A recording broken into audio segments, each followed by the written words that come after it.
Welcome to Graced by Rain, a podcast about the beauty in life. I'm your host, Elaine Shircliff. Welcome back, everyone. Today we are doing episode 4 of the advice for aspiring journalists and content creators.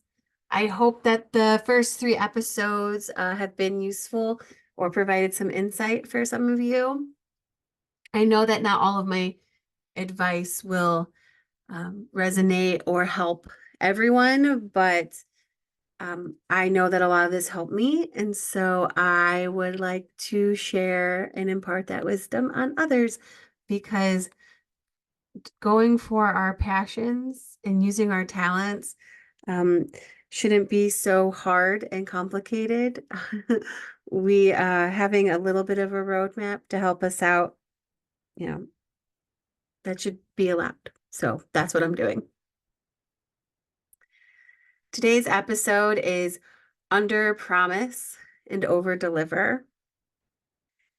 I learned about Under Promise, Over Deliver from a few of my supervisors and managers at Heinen's, which is a local grocery store I used to work at when I was younger.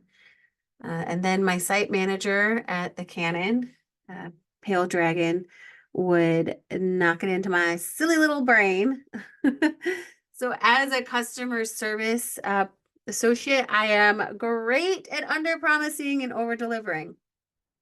As a writer and content creator, I struggle. I struggle with it so hard because when I am on a roll, or I'm in a super creative mood, I bite off way more than I can chew. I think that I am superwoman and I can write 10 articles a day and do 4 podcasts and paint a picture and do all sorts of things when in one day when it's literally not possible. uh, so that's just silly. Now, what is under promise and over delivering? Basically, it's saying you're going to do something within your limits and then giving more than you promised, or in a faster time than when you promised. You really should never offer more than you can give. This is how you get burnt out, and it's probably one of the reasons why um, I got burnt out so much in many seasons. Like by the middle of the season, half the time I'm like waving the right flag, like, help me, please. I'm so tired. My brain hurts. What did I do? I did it to myself. I did it to myself. um, so an example, we can start from a retail kind of standpoint. Um, Someone comes in and they're like, oh, we had an issue with our cake. We need a new cake. Um, can you get us a cake for this party decorated um in the next few hours? And typically maybe that cake takes like 2 hours to do, but you also have to factor in that store gets busy, maybe someone's sick that day, maybe there's other cakes in the hopper. Um, that we didn't know about. And you, what would normally be 2 hours, you go, oh, okay, so we can get this done for you in 4 hours because that wiggle room allows for something to happen, any mistakes, like if the cake is decorated wrong, it needs to be redecorated, anything of the sort. But then you're able to get it to them before the 4 hours, right? That's under promising and over delivering. Or if you're like, hey, I will look into this and I'll call you back in 3 days because it might take that long. But you do your hardest to get it done before those 3 days, that kind of thing. From a content standpoint, an example of under promising and over delivering is this.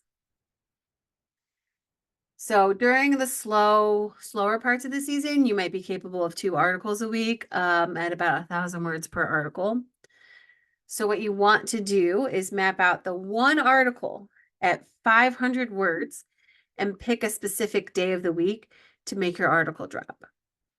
If you add more during the week, great. If not, it's okay. You already have your one article, and that's more than okay.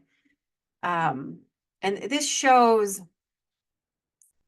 also shows the people who follow you, who read you, who support you, that you are dependable, and they know that they can come to you like every, say, Monday, and you have information about their team. And they know that any other thing is like a nice little treat. And they know that you're working within your limits and that you're giving what you can give.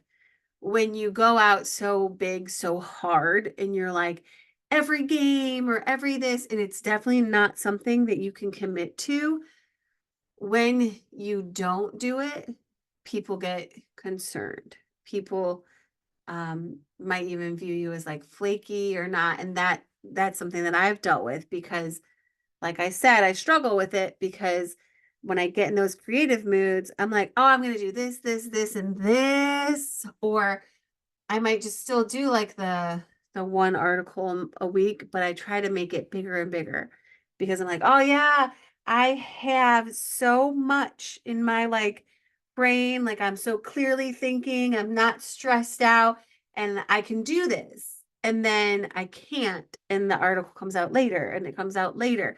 So it's about setting a precedent of when things will actually go up, when they won't go up. What like how long is it? What's it going to entail? If you write like these really basic articles and then you write a really in-depth feature, people are like, "Woo, yeah, that's amazing." But if you constantly are writing in-depth features and you're doing that consistently, and then all of a sudden you have a week or two where you're just like, here's a basic piece because it's expected of me to write this day. It's not a good look. It's not a good look for you. And then people tend to be like, oh, okay, okay. And I say this as someone who is not consistent in anything when it comes to pumping out the content because I struggle a lot at under promising and over delivering. And that is why I'm also giving this advice because I think it's important for other people to recognize that maybe a lot of us are biting off more than we can chew and we're trying to live outside of what we are capable of, especially those who have a full-time day job like myself. So we can't, it is just to be able to have a life, to um, do our other passions, to have mental health days, to take care of ourselves, anything.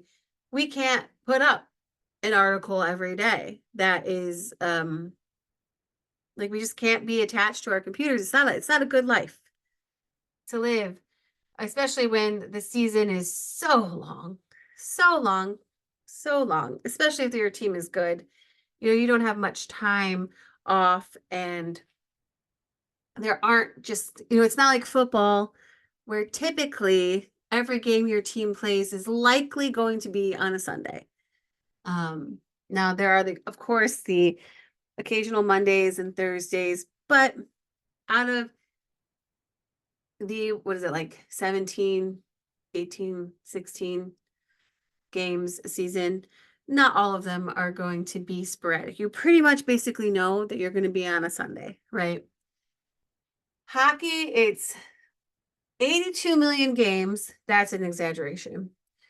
It's 82 games a season, 76 if you're in the AHL, and they're whatever. And it makes it hard to have consistent days off when you have that full-time day job. So you have to, get it in your head that you look at what you can do in the slower parts of the season, and you look at what you can do when you're having a bad day. And that's your baseline, right? That's your baseline. And then everything else after that is just the cream of the crop, is just awesome. Now, I know when you have goals and you have plans that and there are plans to reach those goals, sometimes we push ourselves a little hard, but you also, pushing yourself is good, but you also have to recognize when you're doing too much, when you're being a little too extra. And so you don't want to burn out. You want to be dependable for people to come to you for information, but you also don't want to burn yourself out. And I know some people who they just do a feature every 2 weeks, or they do like a string of game recaps, like 6 recaps in one piece, and they kind of break things down, and they do that once every other week. And that's how they have to do it. And other people can do every day. A lot of people who have day jobs cannot do every day. But it's about what in your life you're also willing to sacrifice as well. So under promise, over deliver, because the last thing you want to do is burn yourself out and alienate your fan base. So I hope that makes sense, and I hope it works for you. I know that there's a lot of people who struggle with that, myself included. So hopefully one day I will get this through my thick skull, that I can't keep biting off more than I chew. I have to be a little bit more honest with myself. Maybe this season will be it. We'll find out. I hope you all have a beautiful week, and I'll talk with you later. And remember, everyone, be kind and love always.